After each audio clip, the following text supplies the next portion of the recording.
Ma chère femme, ma chère Judith. Judith et Siméon Marchesso, de courage et de tendresse. Saint-Charles-sur-Richelieu fut l'une des petites caddies, ces villages du Québec où des centaines d'Acadiens purent trouver un refuge après avoir été brutalement chassés de leurs terres en 1755. Parmi eux, Christophe Marchesso, forgeron de son état, arrivé à Saint-Ours en 1767. Son fils, Abraham François, épouse à son tour une fière Acadienne, Émilie Cormier. Leur premier enfant, Abraham Siméon, est baptisé à Saint-Antoine le 18 février 1806. Il est l'aîné d'une famille de 16 enfants. Fille de Joseph Tétrault et d'Henri-Pierre Morin, menuisier de Saint-Marc d'ascendance huronne, Judith Morin serait née, selon certaines sources, en 1815. La date de 1809 est cependant plus probable. Son père serait mort alors qu'elle n'avait qu'1 an. Judith aura dès lors été élevée par Charlotte Leduc et François Côté, un couple sans enfant de Saint-Charles-sur-Richelieu qui mène bien sa pupille à maturité, mais qui s'empresse de la marier dès que possible. Modeste professeur d'école de 23 ans, Siméon Marchesso n'est guère alors un bon parti. Le mariage est tout de même célébré à Saint-Charles le 22 septembre 1829. De cette union naquirent 3 fils et 5 filles. Bien que la jeune famille vive longtemps dans la pauvreté, les rapports du couple seront toujours marqués d'une infinie tendresse. Leur correspondance d'exil laisse ainsi paraître une émotion à fleur de peau. Mon pays avant tout. Ma chère femme, chère Judith, rien ne se sera passé comme prévu. Nous fûmes arrêtés dans notre fuite. Je serai jugé là-dessus. En fait, Siméon Marchesso est bien davantage qu'un maître d'école. Il est l'un des plus fervents patriotes de la vallée du Richelieu et le principal lieutenant de Wilfred Nelson à Saint-Charles. Intelligent, cultivé et excellent orateur, il démontre à chacun de ses discours combien il a de l'empire sur le peuple. Sa famille est très tôt mêlée à ses tribulations puisque c'est chez lui que se tiennent plusieurs réunions politiques, notamment pour créer une section des Fils de la Liberté ou pour rédiger la célèbre adresse des 6 comtés en octobre 1837. Marchesso est parmi le premier à prendre les armes. Dès le 18 novembre, il s'empare du manoir du seigneur de Barthes et le transforme en forteresse. La semaine suivante, il est de la bataille de Saint-Denis où la victoire patriote le galvanise. 2 jours plus tard, il prend la tête des siens à la bataille de Saint-Charles. Il y mène une lutte désespérée contre l'armée anglaise, se lançant à cheval dans la mêlée, sabre au clair, encourageant les siens à tenir, mais ce sera peine perdue. Devant la défaite, Marchesso n'a d'autre choix que de fuir, laissant à Saint-Charles sa femme Judith sur le point d'accoucher. Traqué, il erre avec quelques compagnons pendant 1 semaine, à travers des bois épais, des marais, des savanes et presque toujours dans l'eau par-dessus les bottes, transi par le froid qu'à peine pouvait-il articuler une parole et se tenir debout. Il est finalement arrêté tout près de la frontière américaine et écroué au fort Lennox, puis, à Montréal, dans des conditions épouvantables, lui et ses compères étant ligotés ensemble jour et nuit et ne pouvant satisfaire leurs besoins personnels autrement qu'en s'allongeant ou en s'assoyant tous ensemble. Nous partons condamnés à l'exil. On m'embarque dès demain.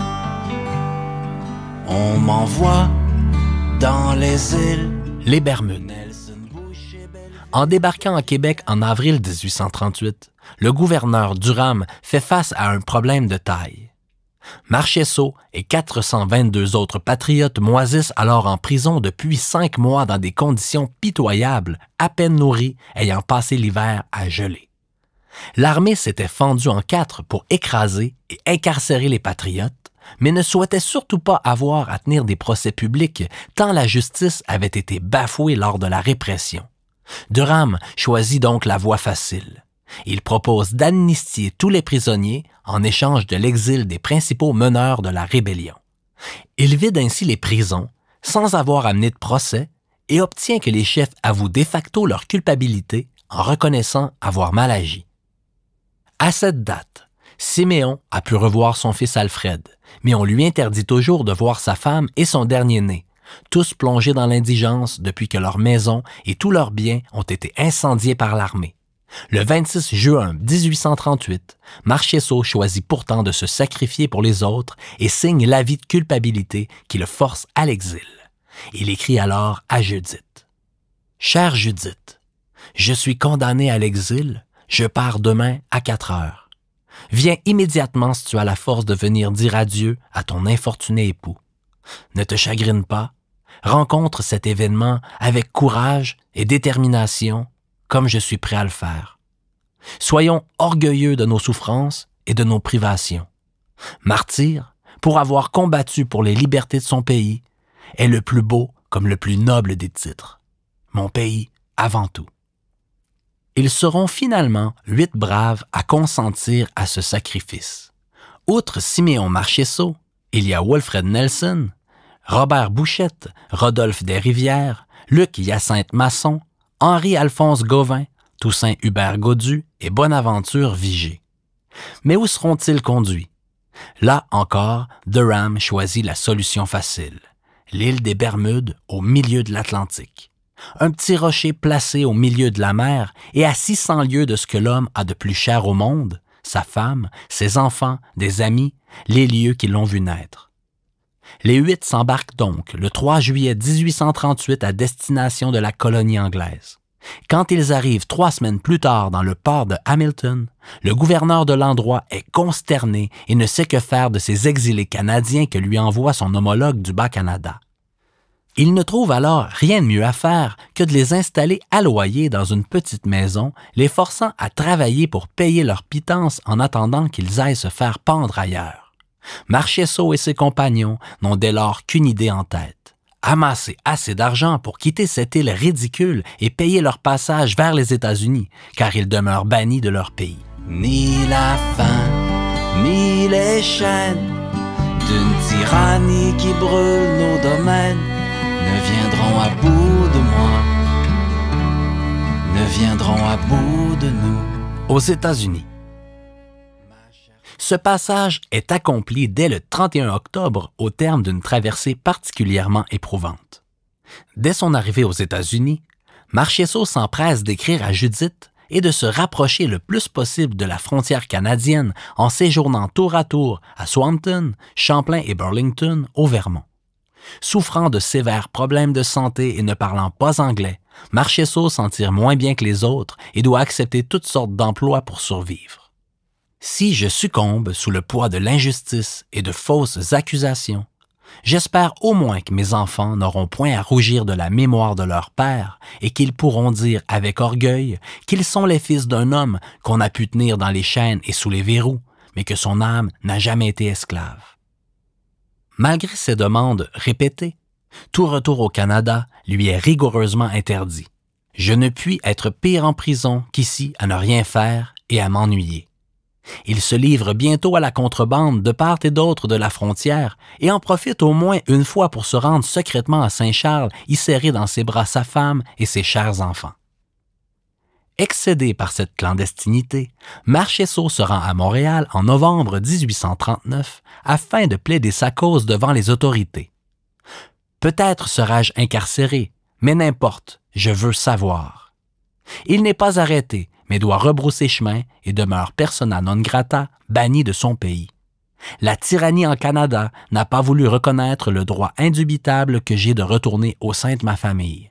Je crains de perdre courage. Ma chère femme, ma Judith, je reviens, le cœur rempli de vous. Le retour. Pourtant, jamais Marchesso ne perd courage, continuant jusqu'au bout à tancer ses tortionnaires. Ils se trompent grossièrement, les lâches, s'ils croient que nous sommes dans la désolation et le découragement. Il nous a été pénible, il est vrai, de nous séparer de nos femmes et de nos enfants. Mais de notre côté, nous sommes orgueilleux de souffrir pour la patrie, d'être les victimes par le moyen desquelles le reste de nos compatriotes va enfin jouir de la liberté. Ne t'attriste pas sur mon sort, il n'a rien d'affreux à mes yeux.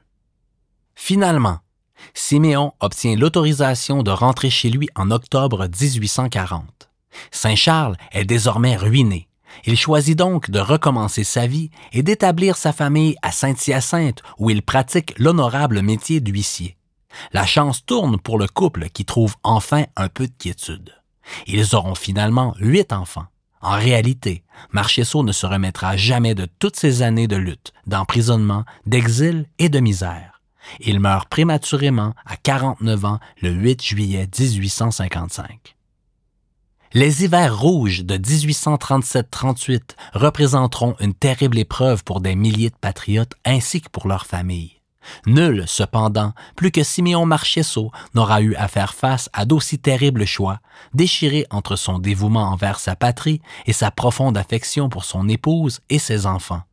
Encore aujourd'hui, ses lettres à Judith représentent un monument à la fois de courage, de fidélité et de tendresse.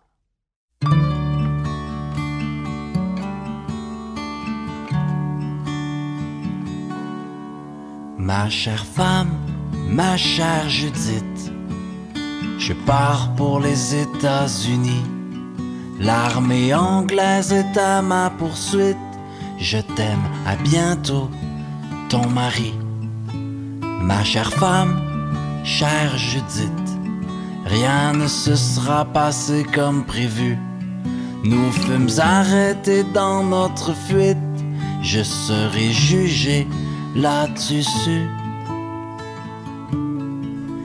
Ma chère femme, chère Judith, comment plier devant l'injustice des Molson, des Moffat, des McGill, de ces hommes aussi haineux que vils.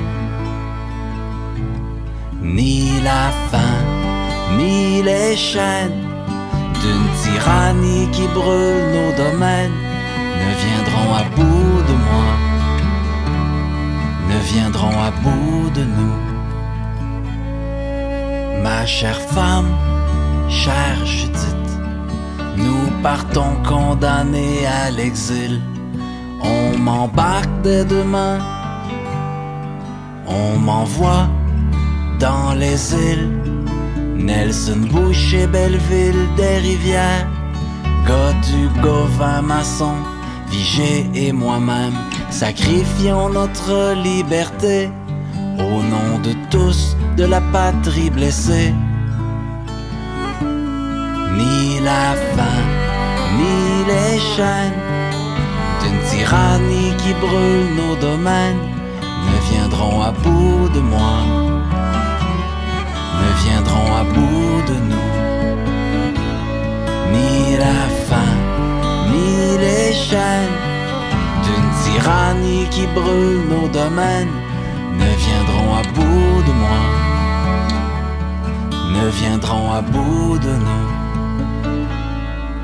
Ma chère femme, chère Judith, je pense à toi, je pense à nos fils, épuisés, résolus, et ce petit dernier que je n'ai pas vu.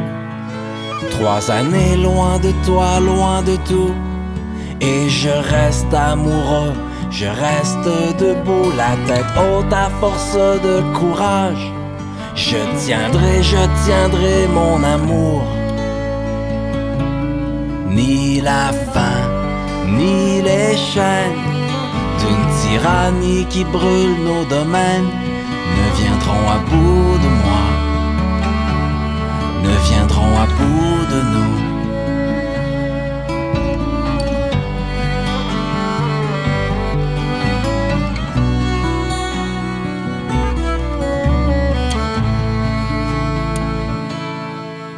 Ma chère femme, ma Judith, je reviens,